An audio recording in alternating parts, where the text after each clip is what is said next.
Saudações a todos. O estudo de hoje busca um entendimento melhor da época em que Jesus viveu. Busca entender algumas palavras que eram usadas e que hoje ou perderam o significado ou tiveram o significado trocado. Eu gosto muito desse exemplo do camelo que está aqui na tela. Ele vende bem a ideia. É mais fácil um rico entrar no reino dos céus do que um camelo passar pelo buraco de uma agulha. Camelo passar pelo buraco de uma agulha é uma impossibilidade. Então Jesus estava dizendo que é impossível um rico entrar no reino dos céus? Não. Houve aqui um problema de linguagem. Na época, a palavra que foi traduzida como camelo também poderia ser usada como corda. Ora, uma corda grossa, dificilmente você conseguiria enfiar no buraco de uma agulha. Já não é tão impossível, depende da espessura da corda. Ou também é possível que ele estivesse se referindo a uma abertura, a frestas que haviam nas muralhas de Jerusalém. As muralhas da cidade tinham frestas, mas estreitas, pelos quais um camelo não podia passar. Então, dentro dessa ideia, nós vamos estudar hoje conceitos como qual a diferença entre hebreu e judeu, juízes, Judeia, Judá, fariseus, saduceus, e mais ainda, vamos tentar entender como o povo judeu chegou à situação em que estavam, com aqueles costumes, com aquele rigor, inclusive, e que afetou grandemente o trabalho do Mestre Jesus na sua divulgação do Evangelho. Então, contextualização da época de Jesus, tire suas dúvidas. Entenda melhor as palavras dele. Esse estudo será dividido em duas partes, não cabe num único. Então, esclarecimento sobre a época de Jesus, parte 1. Na parte 1, nós vamos focar mais o passado, como se chegou àquele momento em que Jesus viveu. As referências usadas nesse estudo são a própria Bíblia, seus fatos históricos ali descritos, um livro que tem um capítulo na sua introdução, O Povo de Israel. É um livro psicografado por Chico Xavier. Muito interessante, que vale a pena ser visto, mesmo por aqueles que não sigam nenhuma doutrina espiritualista. Tem conceitos que procedem, que se nós refletirmos a respeito, nós vamos ver que há ali uma verdade que merece ser conhecida. Também há um texto na introdução do Evangelho segundo o Espiritismo, onde Kardec explica diferenças entre as seitas da época, o que era um fariseu, o que era um publicano, o que era um saduceu. Essa será a segunda parte desse estudo. E vamos usar muito mapas históricos. Como foi viajar com a esposa grávida de Nazaré até Belém? O que se enfrentou no meio do caminho? Foi uma distância curta? Quantos dias de viagem? Quando Jesus pregava e levava o Evangelho para as comunidades à volta, quanto ele se deslocava? Por onde se deslocava? Quando ele foi para Jerusalém, qual era a distância que ele teve que percorrer? Isso dá um melhor entendimento dos acontecimentos, né? Da vida que Jesus viveu. E esse é o objetivo do estudo de hoje. Bom, pegando uma carona num texto tirado desse livro, tá? Explica bem o conceito que nós acabamos de falar. Que para se compreender alguma das passagens do Evangelho, é necessário conhecer bem o significado dessas palavras, tal como elas eram usadas na época, conforme os costumes e a sociedade judia daquela época. E hoje algumas já não têm mais o mesmo significado. Ou não são usadas com a mesma frequência, ou foram mal interpretadas, como a história do camelo passar pelo buraco de uma agulha. E isso, se nós não tivermos isso em mente, isso pode causar uma grande dificuldade em entender a mensagem de Jesus. Muito bem. Começando então por aquela referência que foi citada no início. O livro A Caminho da Luz, psicografado por Chico Xavier. Lá tem um capítulo onde ele fala sobre os hebreus. E no texto sobre os hebreus, ele está falando também sobre os judeus. Vamos ver o conceito que é trazido por Emmanuel. Ele começa assim: dois espíritos degradados na terra foram os hebreus que constituíram a raça mais forte e a mais homogênea.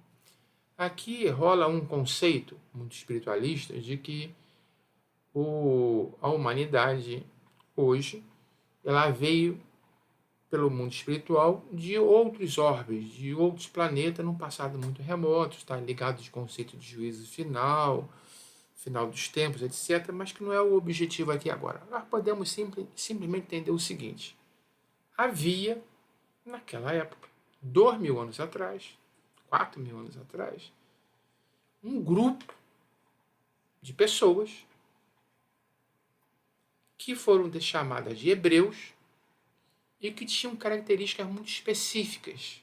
Eles eram um grupo muito homogêneo. Nesse livro, esse livro antigo, ainda aparece muito a palavra raça. Esse é um conceito que hoje em dia não se usa mais, só existe uma raça, a raça humana.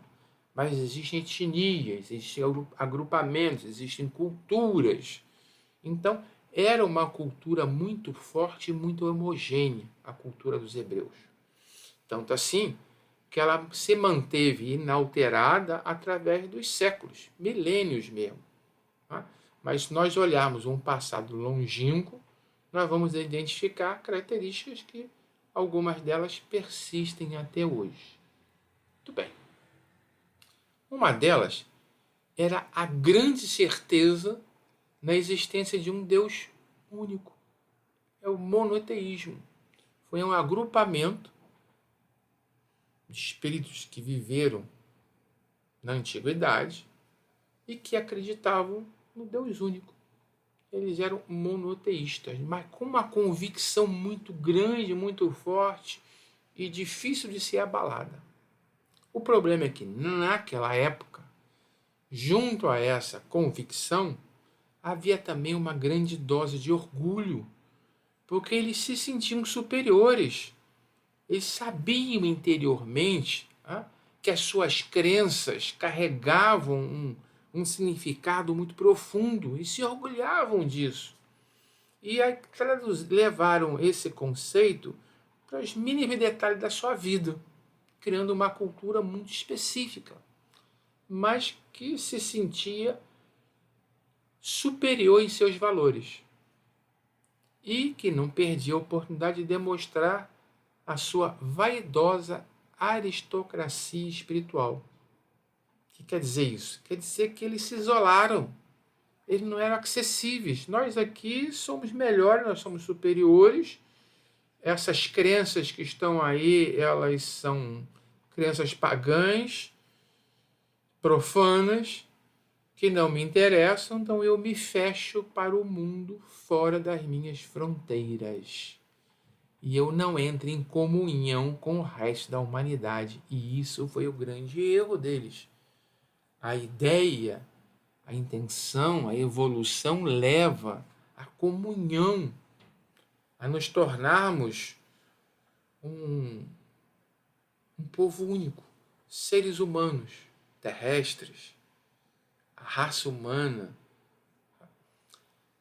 cada um com as suas peculiaridades, cada um é um, somos indivíduos, mas temos essa obrigação e até mesmo necessidade, pela nossa própria natureza, de comunhão com a sociedade à nossa volta. E esse agrupamento ele se perdeu nisso, quando se bloqueou, quando se fechou ao resto da humanidade. Mas vamos insistir que todas as outras culturas e religiões devem, agora é usada a palavra judeu, ao povo judeu, esse benefício sagrado que consiste na revelação do Deus único, que eles chamavam de Yahvé, mas o nome é o que menos importa. Yahvé, Deus, God, Allah, isso não importa mais nos tempos de hoje. É o Deus único, é o único, pode ter qualquer nome. E aí entra Jesus. Moisés, ele chegou com uma missão dada por Jesus. Jesus pré-existia. Jesus, esse é um conceito um pouco mais espiritualista. Jesus, ele tomava conta da humanidade desde muito tempo atrás. Desde antes de nós chegarmos aqui. Nós já chegamos aqui sob a coordenação, sob a proteção de Jesus. E ele fez isso de várias maneiras. Por exemplo, quando enviou para os hebreus Moisés. Alguém já parou para pensar? Não é tão claro assim, porque é meio ainda esotérico, né? A Cabala, o Torá, a religião judaica, ela possui conhecimentos profundos e ancestrais. Até hoje, não tão bem assim apresentados aos leigos. Até porque os leigos não gostam de se aprofundar, de estudar tanto quanto um rabino precisa estudar para entender esses conhecimentos. De onde eles tiraram isso? Uma explicação primeira é que Moisés, antes de ser Moisés, antes de ser o legislador do povo hebreu, ele foi um príncipe do Egito. Ele foi adotado por uma princesa. Ele foi criado dentro das tradições, da cultura e da religião egípcia. E os egípcios detinham um conhecimento esotérico profundo. Moisés foi um iniciado. E aí vem o que Emmanuel fala aqui de a determinação de Jesus. Qual foi? Aprender com os egípcios, simplificar um conhecimento que lá ainda era muito complexo e trazê-lo para apresentar aos hebreus. Então, a missão de Moisés foi tornar acessíveis ao sentimento popular as grandes lições que outros iniciados eram compelidos a ocultar. O ocultismo, o esoterismo, isso vem de longo tempo, né? Vem da Índia, vem do Egito e de outras fontes. Isso existe dentro do judaísmo até hoje. Mas isso foi amenizado por Moisés, que começou trazendo algo muito simples. Algo tão simples e verdadeiro que até hoje é básico. Os 10 mandamentos. Começando por amar a Deus acima de todas as coisas e seguindo por leis que hoje ninguém questiona. Essa foi uma grande simplificação que ele trouxe. E outras mais. Continuando. E aí, 2000 anos se passaram e Jesus chegou entre o povo hebreu, agora já podemos chamar de judeu, e mais à frente nós vamos entender essa passagem de hebreu para judeu, como é que foi essa mudança de nome e por quê. É uma das coisas que confundem muito, né? A verdade é que ele não foi entendido pelo povo judeu. 2000 anos depois, 2000 anos de preparação, e ainda assim ele foi rejeitado. Por quê? Porque se esperava que o Messias, o Salvador, o Senhor, chegaria num carro magnificente, cheio de glórias, trazido do céu à terra por uma legião de tronos e anjos, e que ele humilharia todos os reis do mundo, assumiria o poder temporal e passaria para Israel o cetro supremo na direção de todos os povos do planeta. Ele transformaria o povo judeu nos donos do planeta, os senhores da humanidade. Isso é o que eles esperavam. Não foi isso que Jesus veio fazer. E por isso ele foi rejeitado. Bem, vamos começar, então, bem do início. Lá podemos assumir que a história desse agrupamento de espíritos começa 2000 anos antes de Jesus com os patriarcas. E o que está por trás dessa história é conhecida. O que nós queremos começar a destacar aqui é aquele comando espiritual, é aquela liderança de Jesus, tá, comandando os destinos da humanidade em prol da nossa felicidade. E claro que preparando o planeta e a humanidade para o momento em que ele viria pessoalmente trazer o coração, a essência da sua mensagem da lei do amor. Então, o que foi planejado? Vamos pegar um clã, uma família semita. Assim como os semitas, na concepção bíblica, eram os filhos de Sem. Mas, numa concepção linguística, eram povos que compartilhavam uma raiz linguística comum. Então, por exemplo, os árabes e os judeus são semitas. Muito bem.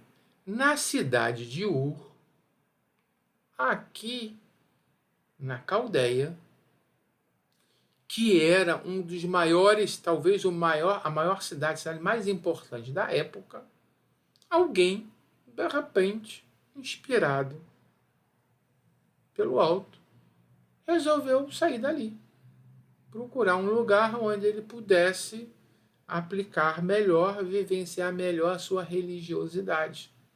Ele empreendeu uma longa viagem, levando sua família, seu rebanho, os seus servos, o que ele podia trazer. Se tornou um nômade. Este clã, esta pessoa que recebeu tal missão, chamava-se Abraão. Abraão é considerado o patriarca do povo judeu. Tudo começa com ele. Tudo começa com essa decisão dele sair da Caldeia e seguir em direção a algum lugar. E ele chegou nesse lugar. Ele chegou em Canaã, construiu um altar, fez o seu cerimonial honrando a Deus pela sua viagem e se instalou aqui. Não incomodou ninguém. Era um clã, uma família. Chegou e ficou. Até que houve um período de escassez de alimentos, onde ele se viu obrigado a dar uma escadinha até o Egito para sobreviver. Aí tem aquela história em que ele apresenta, a mulher dele é muito bonita, ele precavidamente apresenta ela como irmã, o faraó se encanta, etc. Em algum momento ele consegue voltar para casa, voltar para a região que era a sua terra prometida. E a vida continua. Os rebanhos prosperam, os servos aumentam e esse clã cresce. A começar pelo seu filho Isaac. Teve um outro filho que não foi com a sua esposa, prometido por Deus. Aí tem toda aquela história de Abraão, Isaac, do sacrifício, que não vem ao caso aqui. Mas nos interessa mostrar que esse clã está crescendo e Isaac foi pai de Jacó. E Jacó teve 12 filhos. Cada filho criou a sua própria família e essa família se transformou em 12 tribos. E a coisa agora está crescendo, adquirindo maior expressão. inclusive econômica. Uma parte interessante que merece ser estudada, porque tem a ver com o propósito desse estudo de hoje, é uma passagem bíblica em que Jacó está acampado sozinho e aparece um estranho. E ele entra em luta com esse estranho. E essa luta é demorada e o estranho não consegue vencer. E Jacó enfrenta à altura esse estranho, até que esse estranho se identifica e diz que Jacó luta com Deus, ou luta por Deus, ou para Deus, ou é a luta de Deus, e que ele seria chamado de Israel, que tem esse significado. Então, segundo a história bíblica, ele entra em luta com alguém, é identificado como um anjo emissário do céu, que arruma um segundo nome para ele. Jacó, você vai se chamar Israel. Já está aqui a explicação do porquê até hoje, nesta região, existe um país chamado Israel, aquele que luta com Deus. Talvez seja só um simbolismo para mostrar que esse clã que fez toda essa epopeia aqui, ele está fazendo isso inspirado nas orientações divinas. É o povo de Deus, é o povo que faz o que faz para obedecer à vontade do Pai. Luta com Deus. Então chegamos a um ponto-chave. Os patriarcas são os três. Então, durante 300 anos, uma família cresceu e se subdividiu em 12 tribos. Findo este período dos patriarcas, mais ou menos findo esse período, um dos 12, a história de José do Egito, é vendido como escravo para o Egito pelos irmãos enciumados. Aí tem toda aquela história que volta um período de fome, aos 7 anos de vacas gordas, vacas magras, e os hebreus, ainda hebreus, vão para o Egito, são recebidos por Jacó, que havia galgado posições de comando.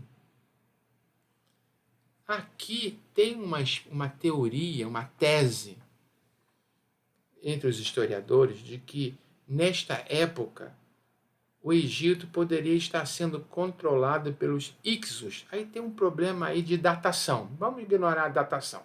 Os Ixos invadiram o Egito, assumiram o controle daquela região.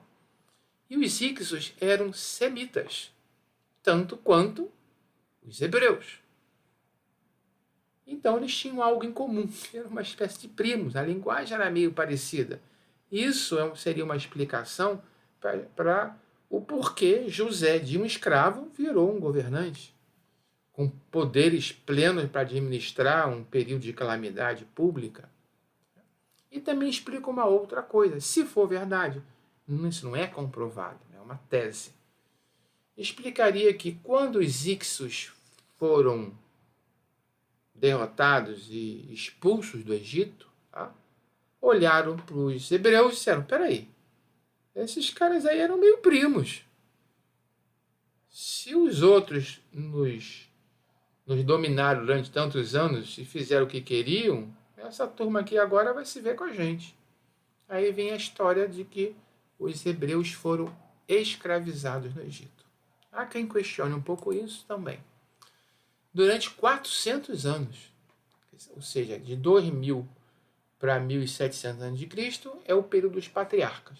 Eles vão parar no Egito e ficam 400 anos lá, boa parte desse tempo, numa situação equivalente a de escravos. Mas quem são eles? São os descendentes de Jacó, os 12 filhos, as 12 tribos.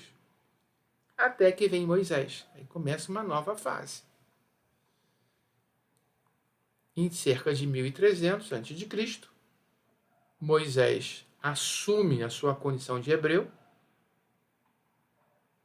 liberta, foge do Egito, enfrenta o faraó com esta população hebraica, em princípio, de escravos.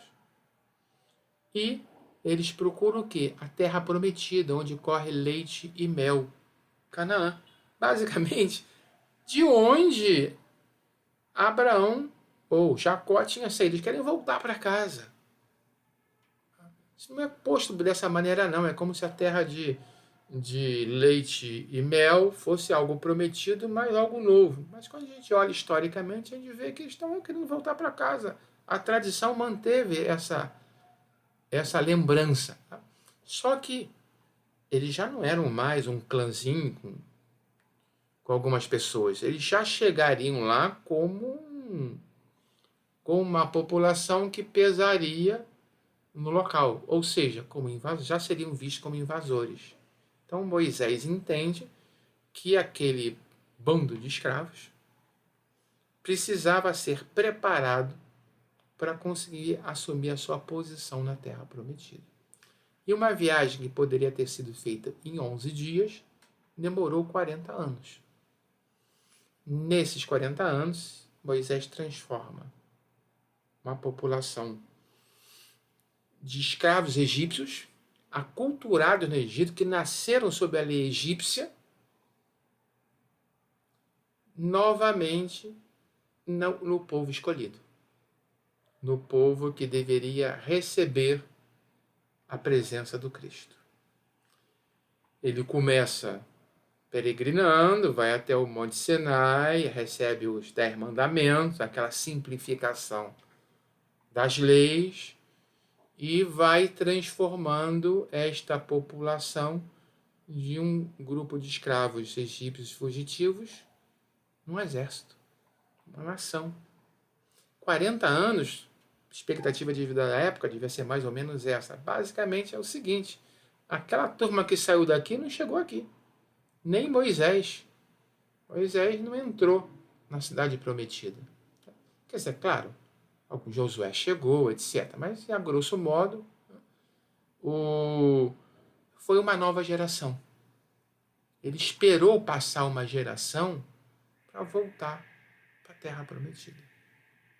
E quando chegou o momento, Josué assumiu a liderança e conquistou Canaã. E inaugura com isso um outro período na história do povo judeu, o período dos juízes. Vamos lembrar que eles estavam organizados em 12 tribos. Não eram um país. Essas 12 tribos tinham seus próprios costumes. Costumes não muito diferentes, claro. Tinham suas propriedades, etc. Elas não se reconheciam como uma coisa única.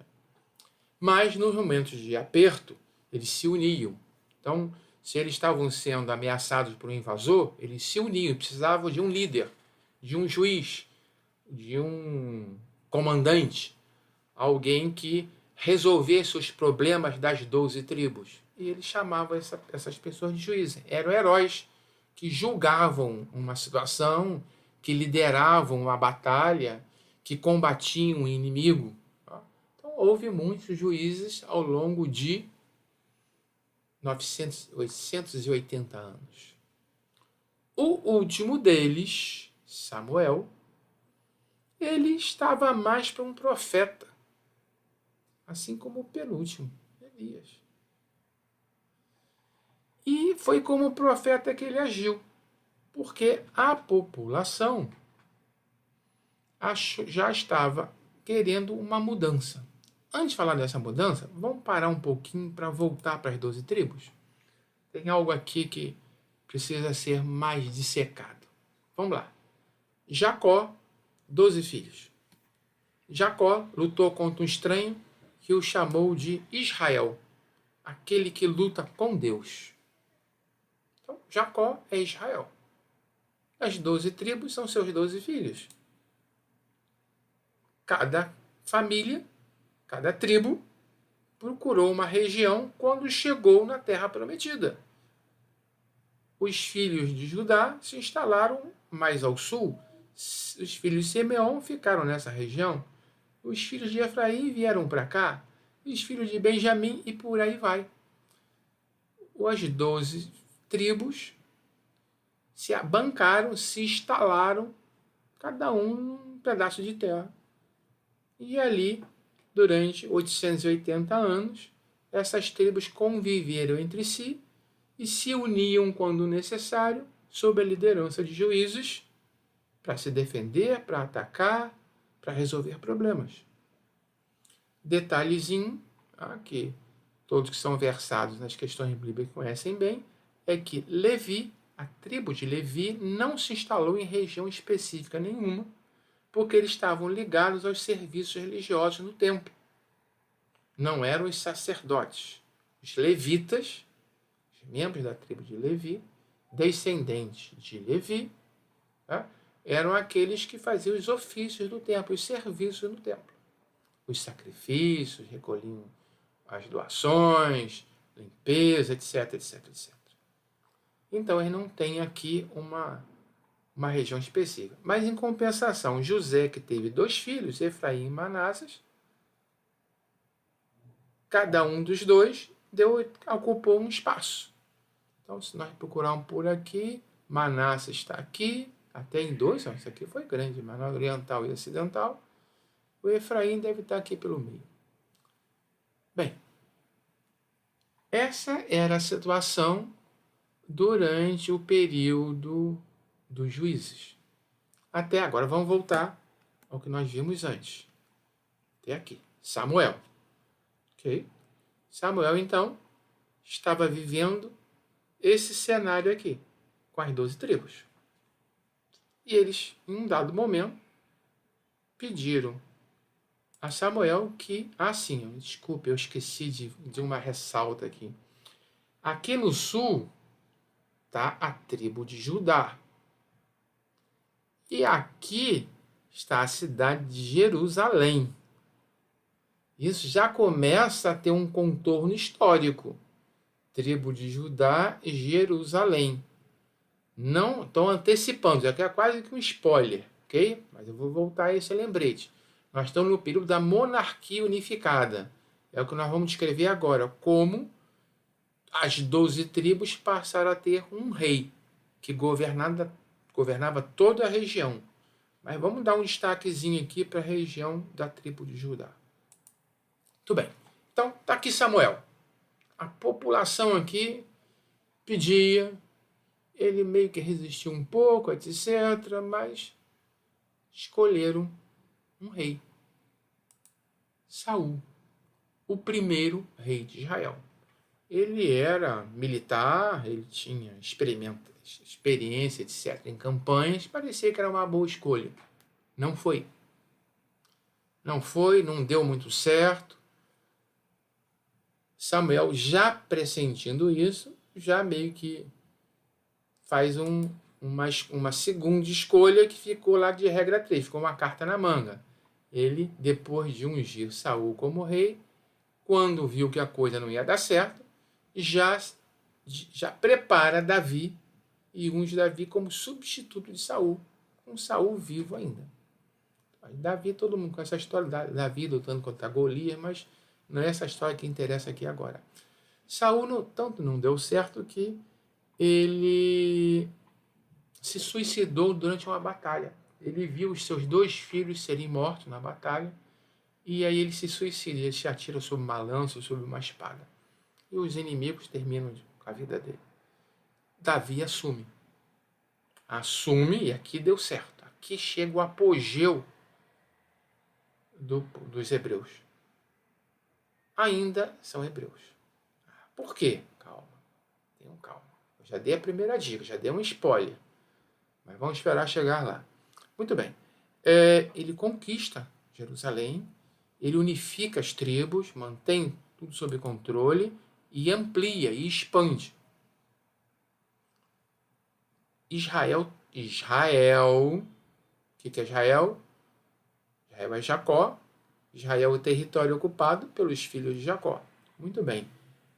Davi amplia esse território, torna-se um reino poderoso, mesmo sendo muito pequeno, e passa a coroa para o seu filho Salomão, famoso Salomão. aquele que ameaçou cortar o neném em dois para descobrir qual era a mãe verdadeira. Todo mundo conhece essa história, mas também não é essa história que nos interessa, muito menos a do Golias. Interessam os 3 reis. Um que não deu muito certo e os 2 que deram muito certo sob o ponto de vista político. Mas Salomão, isso não se fala muito, tem que pesquisar, tá? Não era muito bem quisto na região norte do país, nas tribos do norte. Por quê? Ele cobrava impostos pesados para construir o templo primeiro e porque ele tinha uma corte luxuosa.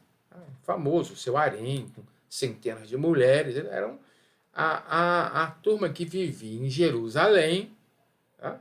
Vivia bem. E o resto pagava por isso. Então, havia uma insatisfação na maior parte da população com o tipo de governo que Salomão fez. Interessante, né? E aí, quando Salomão morre, o filho dele que deveria assumir, Roboão, enfrentou resistência. O filho dele reclamaram, quando o filho ia assumir, pediram que o filho dele diminuísse os impostos. Não é só isso não, Salomão requisitava trabalhadores. Ele pegava a turma, não era escravização, mas pegava a turma e obrigava a trabalhar, por exemplo, na construção do templo e das outras obras dele. E então a população era sacrificada. E quando Roboão assumiu, pediram que Roboão aliviasse o povo. Só que Roboão fez o oposto. Ele ameaçou, aumentou impostos e foi muito mais severo, ou seria muito mais severo que Napoleão foi. Aí a turma se rebelou de vez, pegaram lá um militar que foi do exército de Davi ou de Salomão e conseguiram que ele liderasse uma revolta, que não foi uma revolução, foi um berro de independência, onde as 12 tribos se dividiram em duas. A monarquia unificada se dividiu em duas. Detalhezinho. Davi era da tribo de Judá. Obviamente, Salomão era da tribo de Judá. Roboão era da tribo de Judá. Então, este ramo aqui, vocês acham que ficaram aonde? Ficaram em Judá. Está aqui Judá. Quando a monarquia deixou de ser unificada e se dividiu em 2 reinos, quais foram os reinos? O reino de Israel, que existia, porque era a maior parte, eram 10 tribos. 10 tribos ficaram em Israel e 2 tribos ficaram nesta região de Judá, porque Simeão estava ali no meio embolado mesmo. Então, Judá para um lado, Israel para outro. Aí aparece essa distinção entre Israel e Judá. E é óbvio que os judeus são aqueles que viviam no reino de Judá. Também tem uma outra acepção para judeu. Judeu, do ponto de vista religioso, é quem pratica o judaísmo. Tá? Mas nós estamos falando aqui de um ponto de vista histórico. Então, aqui para nós, os judeus são os descendentes do filho de Jacó, Judá, e que viviam na região de Judá, que é a região onde está Jerusalém. Muito bem. A partir de 1020, durante cerca de 100 anos, esta monarquia foi dividida em 2 monarquias. E aí as coisas começam a acontecer. Primeiro que esta região aqui, o governo de Israel, a população de Israel, ela era mais flexível, ela enfrentou tanta ortodoxia aqui, ela foi tão sacrificada aqui pelas exigências dos... Aqui estão os sacerdotes, aqui está Jerusalém, aqui já está o templo construído por Salomão. As raízes estão todas aqui. Lembra daquela história do orgulho da crença no Deus único, etc., isso aqui está muito forte nessa região. Então, o lado de cá, que quis se separar, naturalmente não só deu uma aliviada, como também o seguinte: o governante aqui, Jeroboão, ele viu que ele precisava fazer frente a Jerusalém, frente ao templo. Aqui tem um templo, todo mundo aqui é hebreu, agora já tem a diferença, né? Mas todo mundo aqui é hebreu mesmo, a coisa é muito forte nesse povo. E aí ele começa a abrir um pouco para outras religiões, abre para os gentios. Então Israel era mais aberta para os gentios e Judá era mais fechada. Se nós voltarmos para Emmanuel lá no início, nós vamos ver que esse isolamento deste agrupamento humano era algo que não daria bons frutos do ponto de vista evolucionista. Não levava à fraternidade, à união dos povos. Então era algo que, vamos pensar agora, quem está por trás disso tudo? É Jesus. Jesus está comandando isso tudo. Quando isto acontece, ele já conseguiu dar uma quebrada do lado de cá. Aqui já começa a ter as misturas. Outros povos chegam, convivem.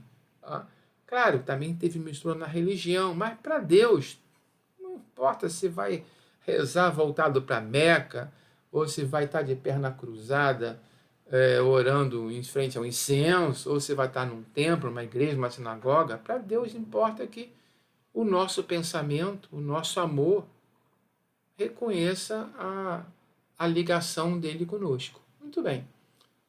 E aqui, então, já tem um efeitozinho de quebrar um pouco aquilo que pesou no agrupamento que veio morar nessa região. Mas o lado de cá não, o lado de cá continua muito forte. Isso é importante também, que isso vai se refletir na vida de Jesus, na morte de Jesus.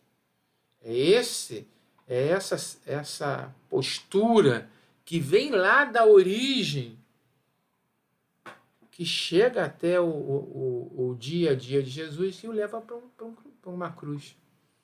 Justamente pelo orgulho e pela incapacidade de aceitar um outro pensamento religioso, uma outra mensagem religiosa mais moderna, a mensagem do amor. Mas vamos voltar aqui. Então, o que aconteceu? A nação se dividiu em duas, Israel para um lado, Judá para o outro. Vamos para o primeiro lado. Assim, antes de chegar lá. Isso é antes, a parte aqui política, a divisão das tribos, antes da divisão do reino. Né? Aqui é Israel, o colorido aqui é todo Israel. Aqui já está Israel no norte e Judá embaixo. Ok? Então, o mapa político aqui já mudou. E aqui já mostra também outros reinos vizinhos em volta.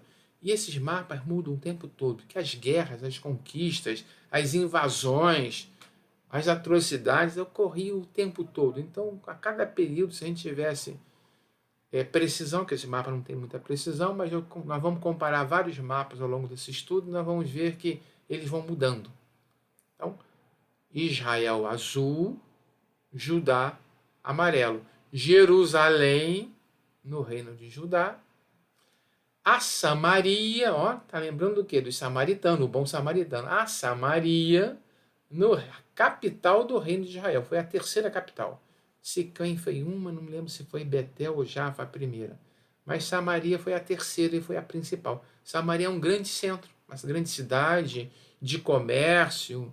Aqui circulava muito estrangeiro, o que promovia mais ainda essa mistura do ponto de vista benéfico para o efeito da fraternidade. E aqui a turma fechadinha em copas.